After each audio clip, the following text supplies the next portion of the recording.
بل چاته واروړو دا نه چې د دوی کلتور موږ ته راسي. نو موږ چې کله اقوا وګرځېږو دا محمدي صاحب سره یاد ساته دغه خپرونه زه به بیا یا ژوندی یم یا به مړ الله د ژوند درکړي چې موږ اقوا وګرځېږو بیا موږ د خلکو له ښکار نه خلاصېدلی سو بیا موږ څوک نسي ښکارولی. دا یو علت ده د افغانستان دپاره چې بار بار راځي او دا یې عمده علت دا یې عمده علت. دویم علت یې دا ده چې دلته اسلام ډېر قوي. تیر امارت چې دلته واکمنو مولا عمر رحمه الله چې دا د خپل وخت یو مجدد و الله دې په ده باندې رحمت.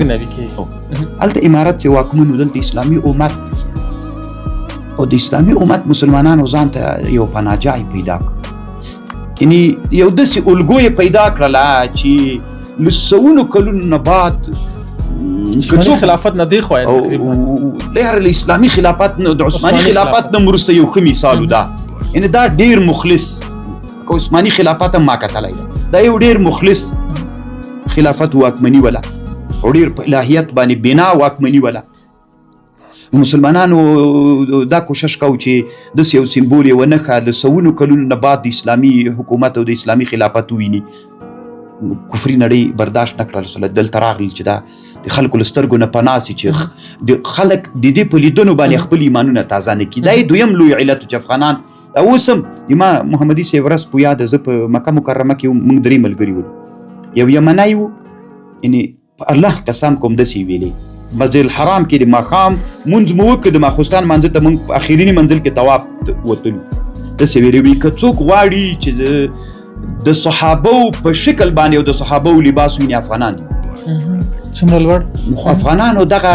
کلتور دغه عادت چې د اسلام د اول نه تر اوسه همغه یعنی د دوی په لباس کې ته نه اسلام نغښتی د دوی په کلتور کې اسلام نغښتی دوی دا نسي تحمل کولی. دوی وایي چې دوی د خپل مسیر او خپل کلتور او خپل عادت بدل کړي. ځکه کله کله داسې کېږي چې د بل چا په لیدلو باندې په یو سړي کې احساس پیدا کېږي ته نه په لیدلو باندې حسرت ورته شي. دا دویم لوی علت ده چې دلته نه غواړي کفري نړۍ چې دوی دې په ارام کړي. بل د افغانانو یو لوی مشکل دا ده چې دلته ډېرې ګټې دي پکې دا خزانه ده. نو هر څوک غواړي چې دغه خزانه ترلاسه کړي. بل علت یې دا هم کېدلی سي خدای دې ما پورې ډېر اړه نه لري ځکه یو زه دیني عالم یم په دې باندې زه ډېر بحث بیان نه کوم. یو علت یې بل هم چې زه وایم د افغانانو منځ کې کله چې د یو چا سره مقابله یې ډېر ښه اتحاد لري خو کله چې د سیاست میدان ته راځي افغانان بیا پاشل کېږي. د سیاست په میدان کې بیا په یوه خوله ډېر نه پاتې کېږي. یو بل علت دغه وي چې افغانان اکثره وخت کې هغه پاتې سوي دي څه ورته وایي غیر متفق پاتې سوي دي اتفاق یې نه ده درلودلی ځکه خلکو په سیمه کې غوښتنه کړې ده. یا دغه 4 واړه دي ما په فکر باندې بواعث ګرځېدلي دي چې دلته اشغالونه راغلي. 4 لکه فرض مثال تاسې یادونه ورته وکړه کنه چې داخل افغانستان کې عمر قدرت و طاقت و اتفاق و اتحاد او د افغانستان په داخل کې هغه مذهبي او دینی جنبه خو بیا بل بود هم لري دا سناریو بل بود هم لري چې هماغه انګلند یا انګلستان په هماغه بزرګي چې افغانستان کې شکست وخوړلو اوس په وړوکي لندن باندې بدل شوی دی. هغه شوروي جماهیر اتحادیې چې شکست وخوړلو اوس په فدراسیون باندې تبدیل شوی دی او امریکا هم تقریبا افغانستان کې شکست وخوړلو اوس تقریبا ټرمپ څخه هم لاره ورک دی. یعنی د جنگ هغه لذت چې هغه پخوا پکې و 2000 کې اوس پکې نه ښکارېږي. بیا په دې خاوره کې داسې څه دي شیخ صاحب محترم چې بیا دومره لوی قدرتونه هم دلته پرځوي او غورځوي سره د دومره کمیو کاستیو چې موږ لرو.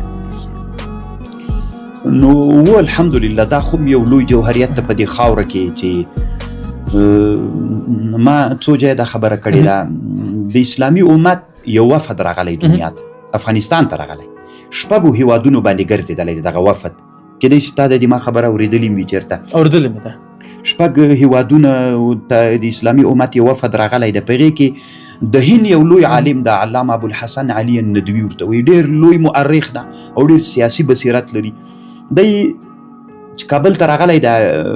دا وفد بیا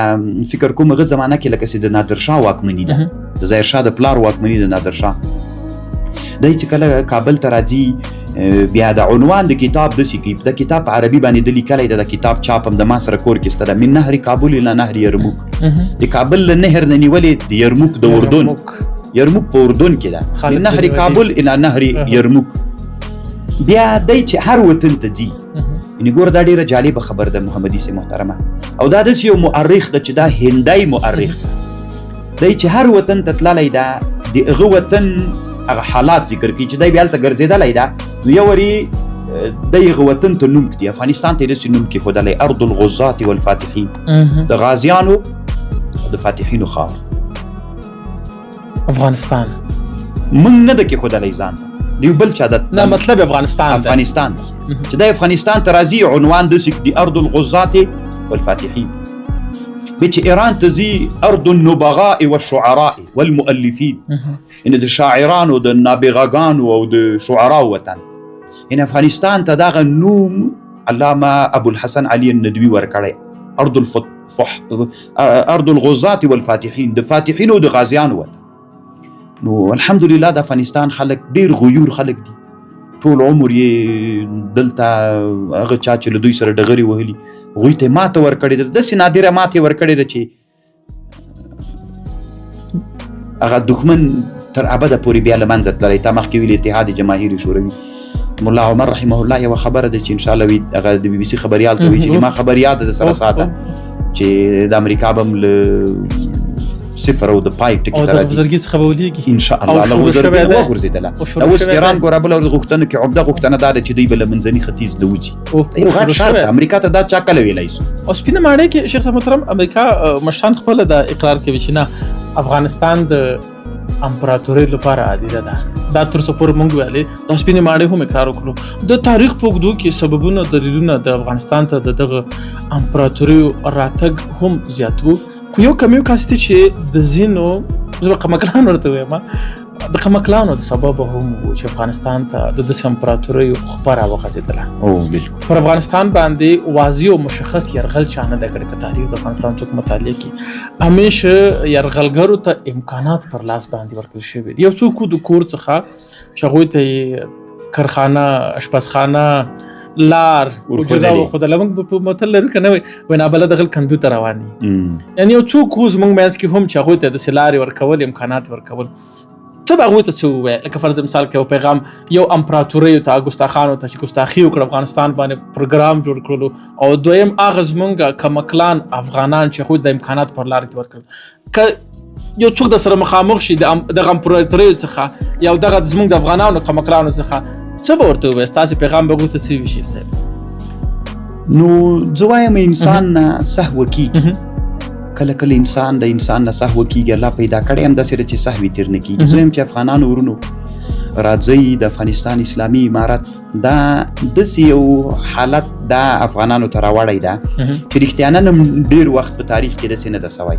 ټول افغانان په یو اتحاد دي ټول افغانان یو حکومت لري ټول افغانان یو اسلامي حکومت لري ټول افغانان د داسې یو حکومت لري چې اقتصاد لوړ روان ده او په ډېرو بخشونو کې افغانستان په داسې حالت ته روان دی انشاءالله چې امید سره چې الله افغانستان په پښو باندې ودروي نو هغوی مې غوښتنه دا ده چې دغسې پیښه درنه سوې ده راځئ دغسې حالت بیا مه تکراروئ او دا تاریخ نه پرېږدي تاریخ یعنې که ته فکر وکړې که نه اوس شاه شجاع ده چې کله انګلیس سره دلته راغی نن شاه شجاع خلک څومره په بد نوم باندې یادوي نسل هم څوک نه یادوي څوک ویم نه زه شاه شجاع لمسی شرمېږي پې باندې ولې ځکه زه هغه څوک یم چې د انګلیس له استعمارګرو سره دی راغی نو په تاریخ کې به دا ډېر یعنې بد وي یا ټول همغه کسان چې په هغه وخت کې د انګلیسي استعمارګرو سره ملګري ول یعنې نن چې موږ تاریخ وایو زړه کې مو غوسه یو ورځ به بیا همدغه خلک په تاریخ کې یادېږي چې دا غلام و امریکایي اوس مثلا مکه مکرمه یې چې ورانوله مکې مکرمې د ورانولو دپاره د ابرهه لښکر راغی یو سړی و ابورغال نومېده ابورغال داسې یو سړی و چې د خپل وطن سړی و خو د ابرهه له لښکر سره ملګری سو نو بیا هغه ووژل سو بیا به عربو د هغوی هغه قبر د ابورغال قبر په تیږو په ډبرو باندې ویسته ځکه چې دی داسې یو غلام تېر سوی دی چې پردی راغلی و د حبشې نه یو لښکر راغلی و حبشه چې توپیا ورته وایي پردی راغلی و عربو ته چې عربو په هېواد باندې کاو د موږ خپل عرب ورسره و د هغه قبر به په تیږو باندې ویسته تر اوسه پورې د هغه قبر په تیږو باندې ویسته موږ دلته مجبور افغانستان کې ادرې په کاڼو سیمه موږ مجبور یو چې د دې ادرې په کاڼو باندې ولو چې انسان د سهوه تېر سوي په دې یو معقول فکر وکړي داسې نشي کېدلی چې ټول ارمانونه د سړي دي پوره سي. اما د نظام لویه غوښتنه دا ده چې امن وي هلته. د نظام لویه غوښتنه دا ده چې خلکو ته د اقتصاد دوی وایي چې افغانستان کې فقر د غریبي ده. نو افغانستان کې فقر غریبي خو طالب ملا نه ده راوستلې، امارت نه ده راوستلې، ورځ تر بلې د حالت ښه طرف ته روان دي. خو زه هم د دغه افغانستان یو څوک یم، حالت ښه تر زه وینم، ډېر فقر وینم، ډېره غریبي وینم. والله برادر بیچارهګۍ څومره هلې ځلې کوي، ستړي تېروي. یعنې تنها په قوشتېپه باندې که سړی بحث وکړي. محمدي صاحب محترمه، زه یوه خبر به دلته وکړم. عمر رضی الله عنه چې کله مصر فتح کړ، په مصر کې بیا عمر رضی الله عنه د عمرو بن العاص چې دی د مصر والي و، له هغه سره یو مشوره وکړله. په مصر نور وچ وطن د صرف د بحیرة النیل پکې تللې ده، یو نیل پکې ده، او نیل پکې ده. بیا یې له دې نه یو نهر جوړ دې ته چې داسې ښه نهر یې ورته ویلې چې د حدیثو کتابونو کې ستا علامه علاءالدین المتقی الهندي کنز العمال کې د حدیث راوړی ده، دغه روایت هلته نقل کړی ده چې دا عمر رضی الله عنه یو نهر جوړ کړ، غاټ نهر یې جوړ کړ. زه یعنې تنها له دیني اړخ نه دغه مسله راواخلم. هغه د عمر رضی الله عنه خبره نن بیا په افغانستان کې تکرار شوله. تاسې د محمدي صاحب معلومات کېږي، تاسې په دې باندې فکر وکړئ. الله عز وجل انبیا د دوه شیانو دپاره رالیږلي وو. یو څه وخت تر نوح علیه السلام تر زمانې پورې الله عز وجل انبیا د عمراني کارونو دپاره رالیږل، د دنیا د آبادۍ دپاره. ټول انبیا الله عز وجل د هغه دپاره نه دي رالیږلي، د تبلیغ د دعوت، څه یې د دنیا د آبادۍ دپاره رالیږل. الله عز وجل رسول صلی الله علیه وسلم د مخکني انبیاو په نقش قدم پسې اقتدا وکړه. د عمرانۍ او آبادۍ هم د اسلام یوه برخه ده. یعنې که تاسو فکر وکړئ، یعنې په دې ټوله سیمه کې محمدي صاحب، یعنې تا ته خو ډېر معلومات کېږي، میډیا ګوري، د قوشتېپې د کانال غوندې یو لوی نهر په دې سیمه کې شته، په دې خطه کې نشته. یعنې ولې افغانان وایي چې خلک له لوږې نه مړه کېږي؟ بله ورځ مې د بي بي سي راپورټ واورېده، ډېر د شرم هغه وراته چې دلته خلک له لوږې نه مړه کېږي، دوی ولې خلکو ته غزې ته؟ خو هغه مسلمانان دي. په اسلام کې خو سرحد نشته ده، په مسلمانانو کې خو سرحد نشته. سړی هر چا سره مسلمان سره تر وسه پورې ورسي. خو زه فکر کوم دا به یو ښه حالت وي. د افغانستان په تاریخ کې جمهوریت زمانه هم تېره شوله، هلته هم په غزه باندې دغه حالتونه وو. د افغانستان په تاریخ کې دا امارت یو ډېر ښه نوښت وکړو چې غزې ته په لسګونو لارۍ بار، یعنې په سوونو ټنه فکر کوم راتللي، په لسګونو ټنه نو هغه هلته لاړلې. بیا خلک دا سوال کوي چې امارت ولې فقر ته؟ نو فقر په یوه ورځ باندې ورکېږي. د قوشتېپې مسله داسې یو بنیادي کار ده، دومره یوه لویه مهمه مسله ده. یو دا و چې د عمر رضی الله عنه هغه بېرته راژوندی شو. په همدغه بلخ کې محمدي صاحب محترمه، زه به یوه خبر بله درته وکړم د جملې معترضې په شکل باندې. یو خاندان تېر سوی د برمکیان یې ورته ویلې، د برمک اولاده. د برمک اولادې کار دا و چې په بلخ کې یو مزار د ګوره، یو بلخ د بلخ ولسوالۍ اصل کې ډېره تاریخي ده. د بلخ ته چې لاړ سي، دلته یو ځای ده، دې ته د معبد د نوبهار ورته وایي. دا د زردشتیت د دین اصلي انشعاب له دغه جینه سوی، له دې جینه خپره سوې ده چې هلته هغه تشکده وله چې 1000 کاله هغه اور نه وګل سوی پکې، هغه دلته ده. دلته بیا جومات جوړ ده اوس، دې ته مسجد الاخضر وایي که مسجد الارزق ورته وایي، اخضر ورته وایي، شین جومات. خو هغه اوس په نړېدلو باندې امید شته چې انشاءالله دغه جومات ته به توجه وسي، هغه جومات به جوړ سي. او رښتیا د نهر په اړه مې خبره کوله، د بلخ د نهر په اړه باندې مې خبره کوله. دا د برمکیانو اولاده. دا برمکیان چې ول هغه معبد هلته بیا وروسته د بودایزم دین وي، هغه د یعنې د اسلام نه مخکې دوی هغه د کوم لوی معبد چې د کوپر و، دغه معبد به دوی خادمان ول. دا برمکیان کله چې اسلام راغی، بیا دوی د بلخ د علماو د فقهاو ته راغلل، ورته ویلې وایي تاسې خو لوی علما یې، زموږ خاندان ته دا یو لوی پیغور پاتې ده چې موږ هر وخت خلک په دې یادوي، موږ برمکیان چې تاسې د اسلام نه مخکې د بوت یا د کوپر د معبد خادمان ولئ. موږ ته داسې یو لار راوښیه چې موږ نه دا نوم ورک سي. بیا دوی ورته ویلې چې تاسې یو نهر غوج کړئ. اوس د بلخ ولسوالۍ په منځ کې دا کوم نهر چې تللی دی، دا غټ نهر، دا د دوی په زمانه کې تېر شوی، یعنې په سوونه 1000 کاله نه هم ډېر وخت کېږي، 1200 کاله تقریبا اندازه به کېږي، یا 1200، لکه دا د عباسي خلافت په زمانه کې سوې ده، د هارون رشید زمانه ده. یعنې په سوونه د 1000 نه 1200 کاله نه وروسته هم تر اوسه له هغه نه خلک ګټه اخلي. نو د کوشتیپي یو مثال ده، دا داسې خطرناکه مثال ده، د افغانستان دپاره داسې یو لوی هغه ده. صحیح ده، داسې هېڅ محمدي صاحب نشي کېدلی چې یو دم د یو څوک نشي کېدلی